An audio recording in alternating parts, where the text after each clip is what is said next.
aanu ama booqasho oo aanu ugu talagalnay inaanu ku booqano halka uu marayo dib u dhiska stadiumka Muqdisho oo ah xaruntii isboortiga qaranka ayaanu booqasho ku nimid booqashaasi waxay la xiriidhaa inaanu sidaan sheegay ogaano meesha uu marayo iyo sidoo kale in la dardargeliyo la dhameystiro iyo sidoo kale inaanu fiirino warar bulshada ku jiray warbaahinta oo ah shaqadii stadium Muqdisho waa la joojiyay inaanu iyadana wax ka ogaano waxaad aragtaan shaqadii inay socoto shaqa markii meel dhisme ka socdo waqtiyada qaar waa interval uu dhici karaa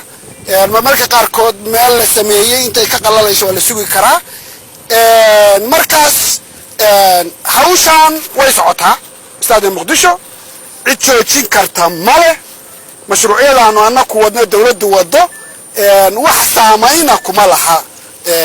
shabaab iyo argagixisadu mana joojin karaan mashruucu soconaya waxaan uga digaynaa hay'adaha martay warbaahinta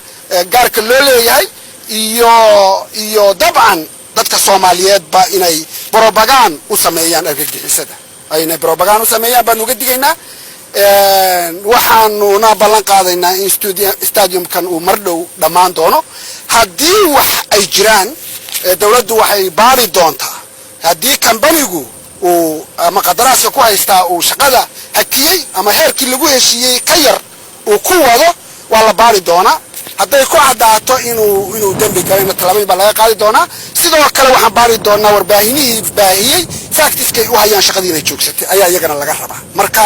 baaristaasaan geli doonaa shaqada qarankuna way soconaysaa shaqada Muqdisho stadium way soconaysaa si dhaxsaaba loo dhameystirayaa